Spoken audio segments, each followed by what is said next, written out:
నిలబడి పూజ చేయొచ్చా చేయకూడదా, పూజ చేసేటప్పుడు పాటించాల్సిన సరైన నియమాలు మరి ఆ వివరాలేమిటో తెలుసుకోవాలంటే ఈ వీడియోని చివరి వరకు చూడండి. పూర్తి వివరాల్లోకి వెళ్లే ముందు మీరు ఏమైనా సమస్యలతో బాధపడుతున్నట్లయితే వాటి పరిష్కారం కోసం మీరు మా గురువు గారి నెంబర్ కి కాల్ చేసి మీ సమస్యలకి తగిన పరిష్కారం పొందవచ్చు. అలాగే మీరు మా ఛానల్ ని మొదటిసారి చూస్తున్నట్లయితే వెంటనే సబ్స్క్రైబ్ చేసి బెల్ ఐకాన్ నొక్కండి. ఇక పూర్తి వివరాల్లోకి వెళ్తే హిందూ సాంప్రదాయం ప్రకారం పూజను భక్తి శ్రద్ధతో చేయడం అత్యంత ముఖ్యమని పెద్దలు చెప్తారు. సాధారణంగా కూర్చొని పూజ చేయడం శాస్త్రోక్తంగా భావించినప్పటికీ పరిస్థితుల వల్ల నిలబడి పూజ చేసిన భక్తి ఉంటే దేవుడు స్వీకరిస్తారని అంటారు. ముఖ్యంగా ఆలయాల్లో లేదా తక్కువ స్థలం ఉన్న చోట్ల చాలా మంది నిలబడి పూజ చేస్తూ ఉంటారు. పూజ చేసే ముందు శరీర శుభ్రత, మనసులో ప్రశాంతత ఉండడం చాలా ముఖ్యమని చెప్తారు. పూజ సమయంలో తొందరపాటు, కోపం, అశ్రద్ధ లేకుండా భక్తితో ప్రార్థించడం మంచిదని సూచిస్తున్నారు. అలాగే పూజా స్థలాన్ని పరిశుభ్రంగా ఉంచి దీపం, అగరబత్తి వెలిగించడం శుభప్రదంగా భావిస్తారు. దేవుని నామస్మరణ, మంత్రాలు, ప్రార్థనలు భక్తితో చేయడం ద్వారా మనస్సుకు ప్రశాంతత కలుగుతుందని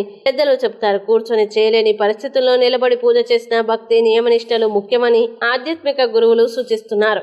మీకు నచ్చినట్లయితే లైక్ చేయండి, మీ స్నేహితులతో షేర్ చేయండి. ఇంకా ఇలాంటి మరిన్ని వీడియోల కోసం మా ఛానల్ ఇప్పుడే సబ్స్క్రైబ్ చేయండి.